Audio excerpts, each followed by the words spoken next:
अस्सलाम वालेकुम जी। नया कोर्स शुरू करने जा रहे हैं that is called laser physics. तो आज हम पहला टॉपिक देखने वाले हैं कि व्हाट इज लेजर, कि लेजर क्या होगी, क्या मुराद ली जाएगी इस टर्म में, क्या क्या अहमियत है, इसकी एप्लीकेशंस क्या है, इसकी बैकग्राउंड हिस्ट्री क्या है, वो सारा आज के लेक्चर में देखेंगे। तो व्हाट इज लेजर?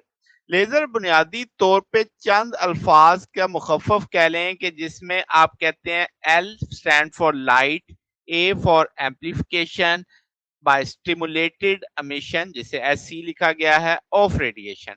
तो light amplification by stimulated emission of radiation. अब इसमें चंद लफ्ज हैं, कीवर्ड्स जिसे आप बोल लें। तो वो कीवर्ड्स क्या हैं? सबसे पहले तो रेडिएशन क्या होता है। अब रेडिएशन से मुराद इलेक्ट्रोमैग्नेटिक रेडिएशन। अब electromagnetic radiation massless form of energy जो स्पीड ऑफ लाइट से ट्रेवल करती है, बेसिक कंसेप्ट ये है। अब ये मुख्तलिफ शक्लों में होती है जिसमें visible light, infrared, UV, radio waves, microwaves, x rays. तो आपके पास लाइट और इसकी जो दूसरी फॉर्म है इलेक्ट्रोमैग्नेटिक रेडिएशन की, ये दोनों तरीके से बिहेव करती है, वेव नेचर भी, पार्टिकल नेचर भी। तो जिससे हम अभी आगे जाके क्या बोलेंगे, फोटान बोल देंगे। तो रेडिएशन इन अल्फाज का मतलब होता है। फिर स्टिमुलेटेड एमिशन, आगे चल के पूरा एक टॉपिक आएगा इस चीज के ऊपर। फिर वक्त मैं एक बहुत सिंपल सा तरीके से बता देता हूँ कि स्टिमुलेटेड एमिशन से क्या मुराद लेनी है, कि लेजर लाइट एक खास तरीके से पैदा की जाती है। स्टिमुलेटेड एमिशन में क्या होता है कि जो इनपुट वेव होती है वो एटम को स्टिमुलेट करती है या मॉलिक्यूल को स्टिमुलेट करती है, जिससे वो एनर्जी रिलीज करता है, एक सेकंड वेव रिलीज करता है जो बिल्कुल वैसी होती है जैसे इनपुट वेव थी। यानी निकलने वाली वेव, सेकंड वेव और इनपुट वेव बिल्कुल मैच्ड होती हैं। ठीक हो गया। इस अमल को स्टिमुलेटेड एमिशन कहते हैं। एम्प्लीफिकेशन से क्या मुराद होती है? अमाउंट बढ़ाना। तो आपके पास स्टिमुलेटेड वेव जो होगी वो अब आपके पास क्या करेगी, दूसरे एटम्स को स्टिमुलेट करेगी और आपके पास डुप्लीकेट वेव्स पैदा करती चली जाएगी, जिससे फर्दर एम्प्लीफिकेशन होगी। तो आप इसको और सादा लफ्जों में ऐसे मान लो कि स्टिमुलेटेड एमिशन क्या है कि एक फोटान जो होगा, एक लाइट फोटान जो होगा, वो स्टिमुलेट करेगा एटम या मॉलिक्यूल को ताकि वो एक आइडेंटिकल फोटान एमिट करे, और वो जो आइडेंटिकल फोटान एमिट होगा वो स्टिमुलेट करेगा किसी दूसरे को ताकि वो भी आइडेंटिकल फोटान एमिट करे। तो इन सारे मामलात में एम्प्लीफिकेशन होती जा रही है, ज्यादा लाइट आती जा रही है। अब जो लेजर लाइट है वो अवेलेबल होती है यूवी में, विजिबल में, नियर इंफ्रारेड, फार इंफ्रारेड, माइक्रोवेव रीजन, और अब तो एक्सरे रीजन में भी डेवलप की जा रही है, जैसे आप इस तस्वीर में देख सकते हैं। आपको नीचे वेवलेंथ दिखाई जा रही है, ऊपर फ्रीक्वेंसी दिखाई जा रही है। तो ये सब का एक पूरा कह लो स्पेक्ट्रम है जहां पे आप लेजर प्रोड्यूस कर सकते हैं, एक्सरे रीजन में, यूवी रीजन में, विजिबल, नियर इंफ्रारेड, फार इंफ्रारेड, माइक्रोवेव्स, रेडियो वेव्स।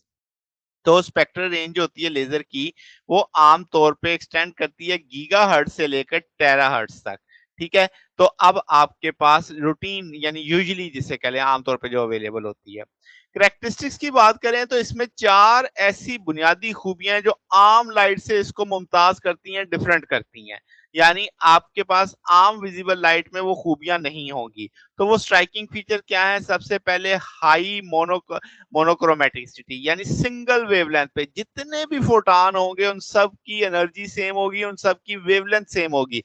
तो सिंगल वेवलेंथ होंगी सारी की सारी जितनी भी वेव होगी। और हाई डिग्री ऑफ कोहेरेंस, यानी उनमें जो फेज डिफरेंस होगा वो भी कांस्टेंट रहेगा।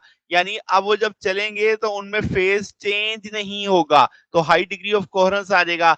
हाईली डायरेक्शनल, यानी पाथ से डाइवर्ट नहीं होंगी, सीधा एक ही रुख पे चलने की सलाहियत बहुत अच्छी होगी। हाई ब्राइटनेस, यानी आप कह लो हाई पावर डेंसिटी या इंटेंसिटी का लफ्ज यूज कर लोगे, आपके पास ज्यादा इंटेंस होगी, ज्यादा रोशन होगी। तो ये चार खूबियां ऐसी हैं जो आम लाइट में नहीं होती। अच्छा जी। तो अगर हम कहें कि लेजर कितनी तरह की होती है, तो मुख्तलिफ तरह की होगी और इन सब में क्रूशियल एलिमेंट लाजमी होता है जो यानी इस सारे को चला रहा होता है। तो आपके पास कह लो कि हर जो एलिमेंट कंटेन करेगा वो एम्पलीफाई करने के लिए होता है रेडिएशन को। इस मटेरियल को क्या बोलते हैं? गेन मीडियम या एक्टिव मीडियम। इस पे भी पूरा एक लेक्चर हम आगे चल के देखेंगे। तो आपके पास ये जो रेडिएशन है ये एनर्जी गेन करेगा उसमें से पास करने के लिए, तो इसलिए इसे गेन मीडियम कहते हैं कि मीडियम से गुजरे वक्त एनर्जी हासिल हो रही है उसे। तो ये जो मटेरियल है आप इसे एक्टिव मीडियम के तौर पे लेजर में यूज कर सकते हैं। ये वेरी करते हैं, इनकी लिस्ट भी काफी लंबी है। आप जनरलाइज कैटेगरी कर लें कि गैसेस, लिक्विड, सॉलिड जो है वो हर तरह के यानी लेज कर सकते हैं। लेज बुनियादी तौर पे आप कह लो कि आप लेजर से आपने वर्क कंट्रीब्यूट किया है। तो अब आपके पास क्या है जी, जो ओरिजिन है लेजर का वो आप कह सकते हैं ट्रांजिशन है between discrete upper and lower energy state of the medium.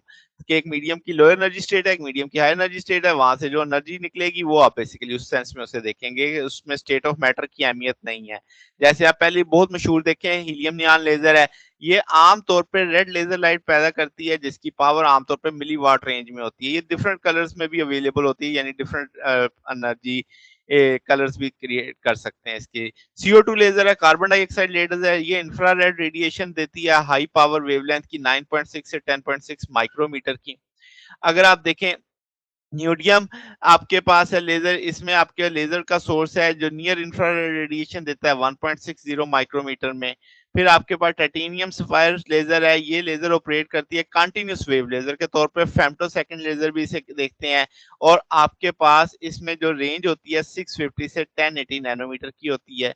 फिर फाइबर लेजर किसे कहते हैं? फाइबर लेजर में क्या होता है कि जो लेजर होती है ग्लास फाइबर डोप किए जाते हैं रेयर आपके पास आइंस अर्थ आइंस के साथ, जो ऑपरेट करते हैं 0.7 से 3 माइक्रोमीटर के अंदर।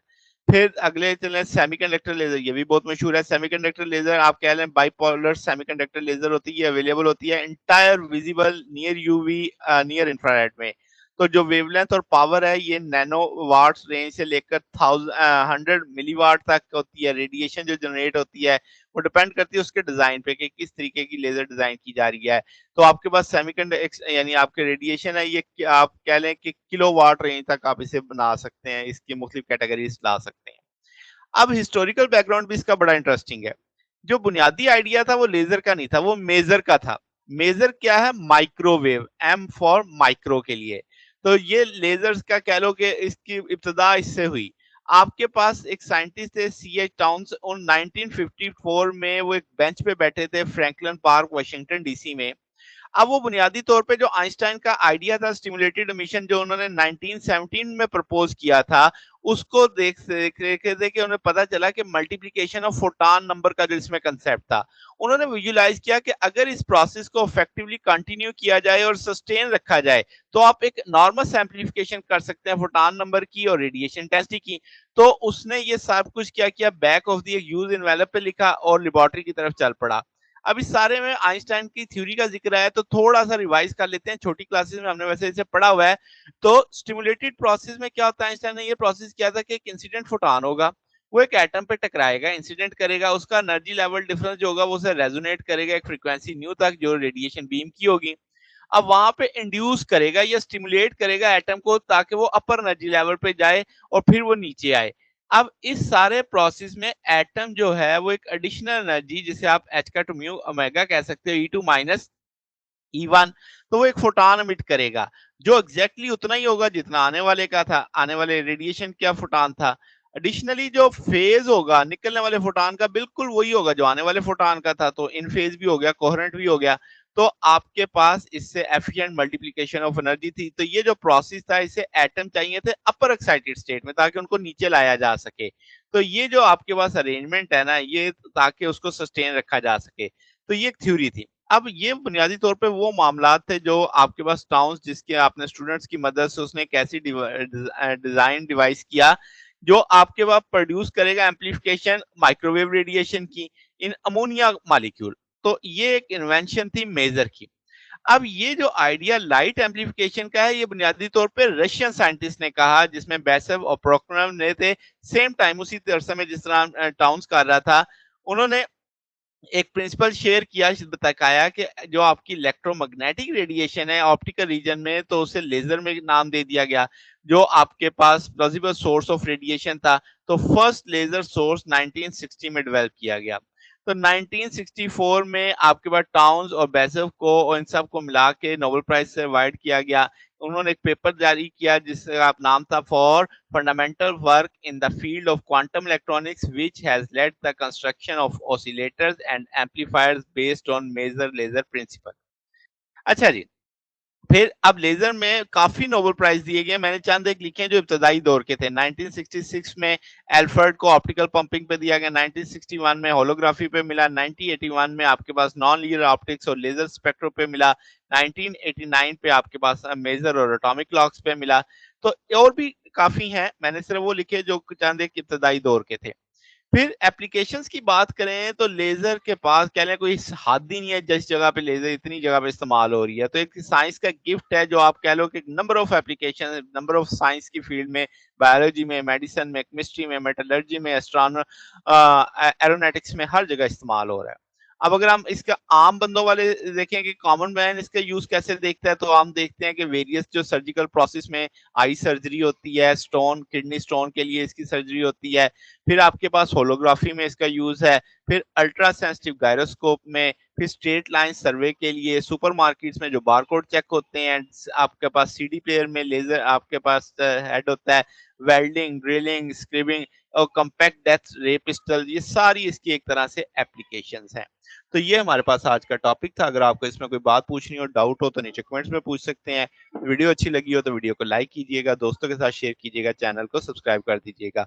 अब तक के लिए इतना ही, बाकी इंशाल्लाह फिर नेक्स्ट देखेंगे। ओके, अल्लाह हाफिज।